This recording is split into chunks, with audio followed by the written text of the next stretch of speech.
Headlines বরাকে আমি বিক্রম সরকার আপনাদের স্বাগত জানাচ্ছি। দেখে নেওয়া যাক আজকের সংবাদ শিরোনাম।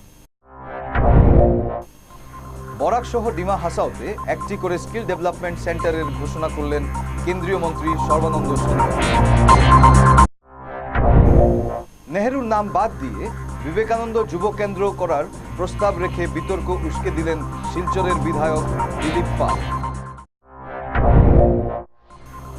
সড়কপথে দেশের অন্যান্য অংশের সঙ্গে বরাক ও ত্রিপুরার যোগাযোগ বিচ্ছিন্ন। প্রজাতন্ত্র দিবসের প্রাক্কালে আইএসআইএস এর নিশানায় রাজধানী দিল্লি সহ এনসিআর এলাকা, ধৃত 4 আইএসআইএস জঙ্গি। ভারতকে ঠেকাতে পাকিস্তানের হাতে 130টিরও বেশি পারমাণবিক মরণাস্ত্র। এবার নিচ্ছি ছোট্ট একটা বিরতির পর বিস্তারিত খবর।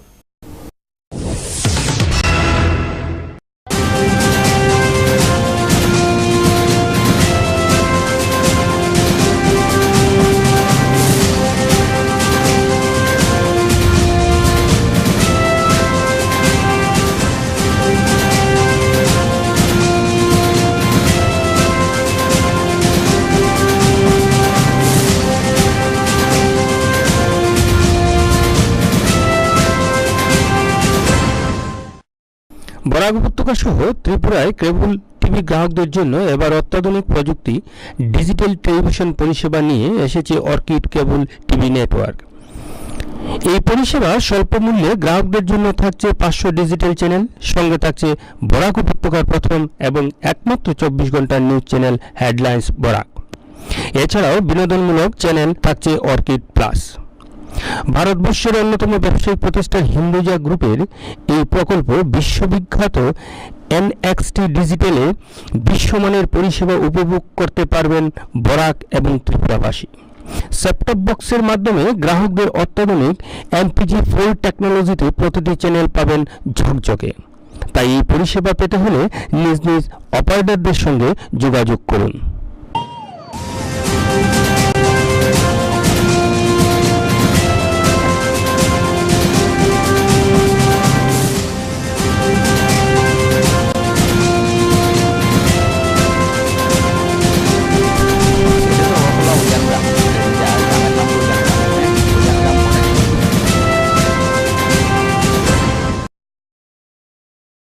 ফিরে এলাম বিরতির পর, এবার বিস্তারিত খবর। বরাক সহ ডিমা হাসাওতে একটি করে স্কিল ডেভেলপমেন্ট সেন্টারের ঘোষণা করলেন কেন্দ্রীয় মন্ত্রী সর্বানন্দ সোনোয়াল। এছাড়াও বরাকের উন্নয়নের বেশ কিছু প্রস্তাব কেন্দ্রীয় সরকারের কাছে রেখেছেন বলে জানালেন তিনি। যুবশক্তি যাবতীয় শক্তির উৎস, কারণ ওই শক্তি সব থেকে ক্ষমতাশালী, আর এটা প্রমাণ করে গেছেন স্বামী বিবেকানন্দ।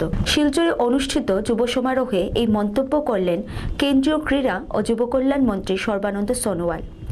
যুব সমাজের পাশাপাশি তিনি এদিন ছাত্র সমাজকেও উজ্জীবিত করলেন তার ভাষণে। তিনি বলেন, জীবনের সব থেকে গুরুত্বপূর্ণ সময় ছাত্র জীবন। এই সময়ে কঠোর পরিশ্রম করতে হয়। I still feel fresh when I recollect my student days. Student days is the golden period of human life. So this is your golden age, golden period. Please try to avail the opportunity of this golden period of life in a better way, better manner, by putting your best possible hard work, dedication, devotion to create innovative ideas and also to improve the value of life. So I believe this Nehru Yuva Kendra Sangathan has rightly organized the youth conclave. As you know, youth is the source of all kind of energy. Youth power is the supreme power that has been proved by none other than Swami Vivekananda. So now the world society, when they look at Swamiji, then they realize the strength and ability and willpower of youth. ক্রীড়ামন্ত্রী বলেন, সমাজে পরিবর্তন আনতে হবে, তবে কথা বলে পরিবর্তন আসবে না। পরিবর্তন আনতে হলে পরিশ্রম করতে হবে। अगर समाज में परिवर्तन लाना है, सिर्फ बोलने से नहीं चलेगा, इनके लिए कठोर परिश्रम करना जरूरी है। ক্রীড়ামন্ত্রী এদিন এই সমারোহে ঘোষণা করেন কাছাড়, করিমগঞ্জ, হাইলাকান্দি এবং ডিমা হাসাওতে একটি করে স্কিল ডেভেলপমেন্ট সেন্টার স্থাপন করা হবে। Development Minister Rajiv Pratap Rudy to set up 3 skill development center in Borak Valley.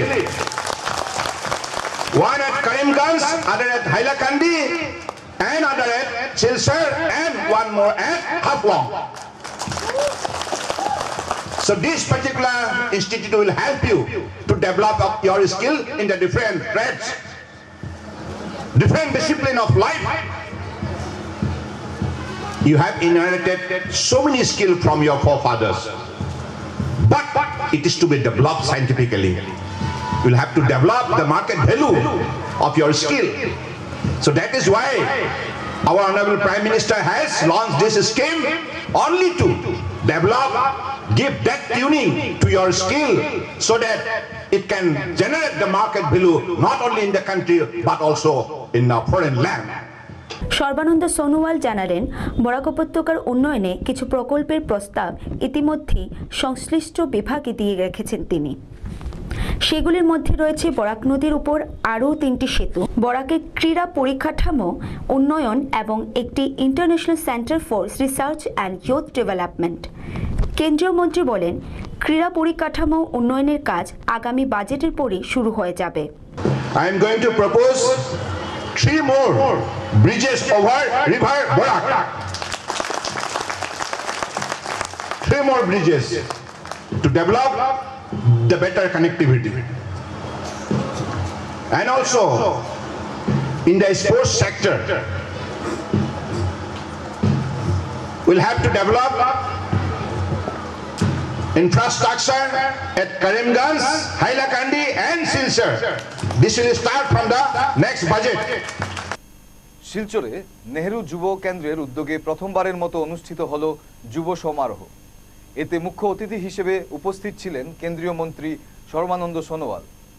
অনুষ্ঠানে বক্তব্য রাখতে গিয়ে শিলচরের বিধায়ক দিলীপ পাল নেহেরুর নাম বাদ দিয়ে বিবেকানন্দ যুব কেন্দ্র করার দাবি তুললেন। নেহেরু যুব কেন্দ্রের উদ্যোগে শিলচরে এই প্রথমবার অনুষ্ঠিত হলো বিশাল যুব সমারোহ। বৃহস্পতিবার টাউন ক্লাবের মাঠে বরাক উপত্যকার 3 জেলা সহ ডিমা হাসাও থেকে প্রায় 1000-এরও বেশি যুবক যুবতী এই সমারোহে অংশ নেন। অনুষ্ঠানে মুখ্য অতিথি হিসাবে উপস্থিত ছিলেন কেন্দ্রীয় ক্রীড়া ও যুব কল্যাণ মন্ত্রী সর্বানন্দ সোনোয়াল।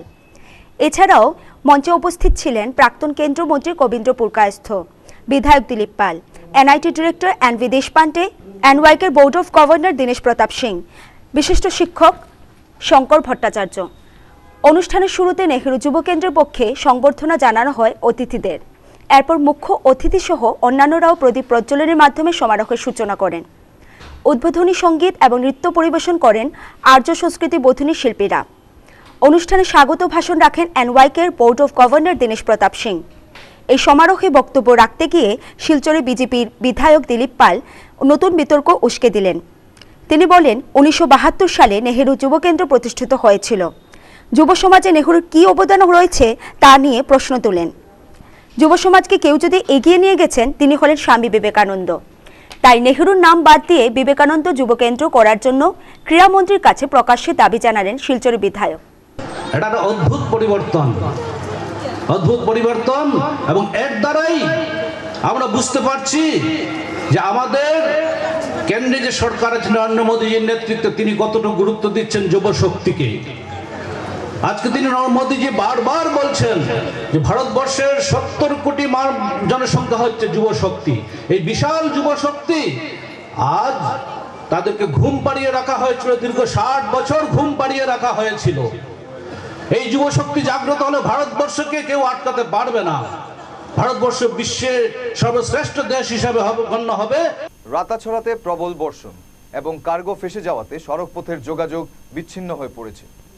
এতে সমস্ত পণ্যবাহী লরি আটকে রয়েছে সেখানে। গত দুদিন ধরে বরাক উপত্যকা সহ ত্রিপুরার দেশের অন্যান্য রাজ্যের সঙ্গে সড়কপথে যোগাযোগ প্রায় বিচ্ছিন্ন হয়ে রয়েছে। বুধবার আসাম মেঘালয়ের সীমান্তবর্তী রাতাচড়ায় একটি কার্গো গাড়ি দুর্ঘটনাগ্রস্ত হয়েছে। এদিকে প্রবল বৃষ্টি হওয়ায় নেমেছে ধস। রাস্তা বন্ধ থাকায় অসংখ্য পণ্যবাহী লরি, যাত্রীবাহী গাড়ি এতে আটকে রয়েছে। যুদ্ধকালীন তৎপরতায় রাস্তার সারাইয়ের কাজ চললেও এখনও লরি এবং যাত্রীবাহী গাড়িগুলো ফেঁসে রয়েছে। আন্দোলন কর্মসূচির দ্বিতীয় দিনে বৃহস্পতিবারও কর্মবিরতি পালন করে জেলা শাসক কার্যালয় সহ সংশ্লিষ্ট সব প্রশাসনিক কার্যালয়ের কাজকর্ম অচল রাখল নিখিল আসাম প্রশাসনিক কর্মচারী সংস্থার কাছাড় জেলা সমিতি। বুধবার থেকে গোটা রাজ্য জুড়ে শুরু হয়েছে প্রশাসনিক কর্মচারীদের 3 দফা দাবি আদায় 2 দিনের কর্মবিরতি। বৃহস্পতিবারও ওই কর্মচারীরা তাদের আন্দোলন অব্যাহত রাখেন। বুধবারের মতো বৃহস্পতিবারও জেলা শাসক কার্যালয়ে কোনো কাজকর্ম হয়নি। অফিস চত্বর ছিল প্রায় শুনশান। কর্মচারীদের পক্ষে তাদের দাবি দেওয়া সম্পর্কে বলতে গিয়ে জানান, আমাদের দাবিগুলো ছিল আমাদের একটা 3% ইনক্রিমেন্ট দেওয়ার কথা ছিল, অ্যাডভান্স ইনক্রিমেন্ট, যেটা আমরা জানুয়ারিতে এফেক্ট ছিল কিন্তু আজ পর্যন্ত আমরা পাইনি। আরেকটা ছিল সপ্তম পে কমিশন অতি সত্তর দেওয়া, আরেকটা ছিল গত পঞ্চায়েত ইলেকশনে পারিতোষিক আমরা আজ পর্যন্ত পাইনি। এইসব ছিল আমাদের দাবি। আর ছিল আমাদের কপিস্টের সার্ভিস রুলটা নিয়মিত করা। তাদের 3 দফা ন্যায্য দাবি রূপায়ণের জন্য সমগ্র রাজ্যে আন্দোলন করে যাচ্ছে। গতকাল থেকে সেই আন্দোলন শুরু হয়েছে এবং সাথে সাথে কাছাড় জেলাতেও হচ্ছে এবং যতদূর পর্যন্ত আমাদের কাছে রিপোর্ট এসছে সমগ্র আসামে এই আন্দোলন সফলভাবে পালিত হয়েছে। চলে গেলেন শালগঙ্গার সুপরিচিত শিক্ষক দেবেশ রঞ্জন ধর। চলে গেলেন শালগঙ্গার সুপরিচিত শিক্ষক দেবেশ রঞ্জন ধর। বুধবার সকাল 10:30টায় নিজ বাসভবনে শেষ নিঃশ্বাস ত্যাগ করেন তিনি। মৃত্যুর সময় তিনি রেখে গেছেন স্ত্রী, 2 পুত্র ও 1 কন্যা। তার কনিষ্ঠ পুত্র শিবাজি ধর সংবাদ মাধ্যমের সাথে জড়িত। পারিবারিক সূত্রের খবর, শালগঙ্গা মুরলী হাই স্কুলের প্রতিষ্ঠাতা শিক্ষক ছিলেন তিনি। এছাড়াও তিনি বিভিন্ন সাংস্কৃতিক ও সামাজিক সংগঠনের সাথে জড়িত ছিলেন। তার মৃত্যুতে এলাকায় গভীর শোকের ছায়া নেমেছে। এবার নিচ্ছি ছোট্ট একটা বিরতি। বিরতির পর জাতীয় খবর।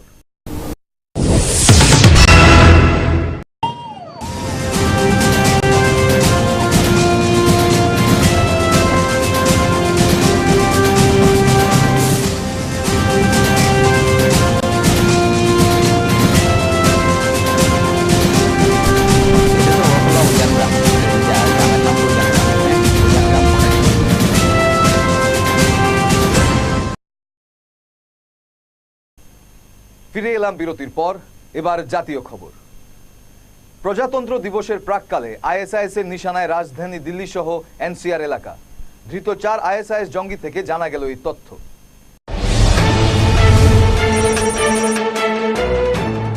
কি ছিল পরিকল্পনা? উত্তর ভারতের একাধিক জায়গায় বড় ধরনের বিস্ফোরণ ঘটানো। লক্ষ্য দিল্লি সহ এনসিআর এর বিভিন্ন এলাকা, শপিং মল ও হরিদ্বারের অর্ধকুম্ভ মেলা। কাদের সঙ্গে কিভাবে সংযোগ রক্ষা? ইরাক আইএসের ইউসুফ, সিরিয়ার সফি ওমর। কিভাবে চালাতো যোগাযোগ? WhatsApp, hike, Facebook. প্রজাতন্ত্র দিবসের প্রাক্কালে আইএসআইএস এর নিশানায় রাজধানী দিল্লি। বুধবার দিল্লি পুলিশের হাতে ধরা পড়ল আইএসআইএস এর 4 জঙ্গি। পুলিশের অনুমান 26 জানুয়ারি প্রজাতন্ত্র দিবসের মুখে রাজধানী দিল্লি সহ হরিদ্বারের অর্ধকুম্ভ হামলার নিশানায় ছিল। পুলিশ সূত্রে জানা গেছে এই 4 জঙ্গি চালিত হচ্ছে ইরাক ও সিরিয়ার সক্রিয় আইএসআইএস এর দাবি। এই 4 জনের মধ্যে একজন ইঞ্জিনিয়ারিংয়ের, একজন আয়ুর্বেদিকের ও 2 জন স্নাতক স্তরের ছাত্র। পুলিশি জেলার মুখে এরা জানায়, প্রজাতন্ত্র দিবসের আগে দিল্লির বিশেষ কয়েকটি অভিজাত এলাকা সহ শপিং মলে সন্ত্রাসী হামলা চালানোর চূড়ান্ত প্রস্তুতিতে ছিল তারা। হরিদ্বারের অর্ধকুম্ভ মেলার ওপরও ছিল এদের বিশেষ নজর। এই গ্রেফতারের ঘটনা প্রমাণ করল এই মুহূর্তে ভারতে সক্রিয় হয়ে উঠেছে আইএসআইএস।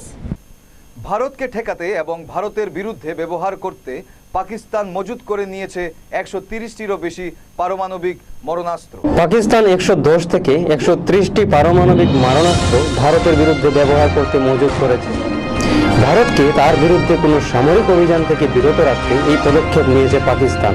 মার্কিন কংগ্রেসের স্বাধীন গবেষণা সেবা সিআরএস একটি প্রতিবেদনে এই সংবাদ উল্লেখ করেছে।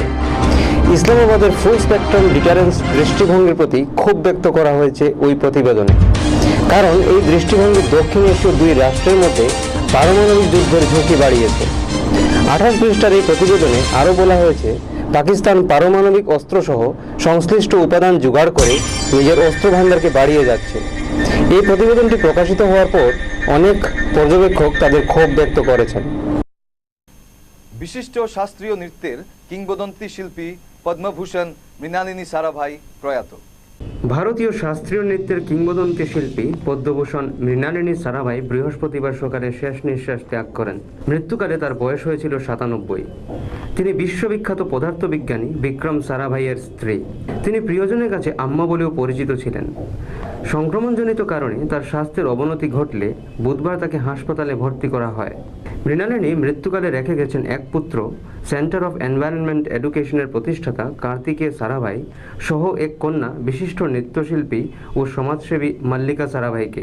কন্যা মল্লিকা বৃহস্পতিবার ফেসবুকের মাধ্যমে তার মায়ের মৃত্যু সংবাদ পোস্ট করেছেন। নিচ্ছি আরও একটা বিরতি, বিরতির পর খেলার খবর।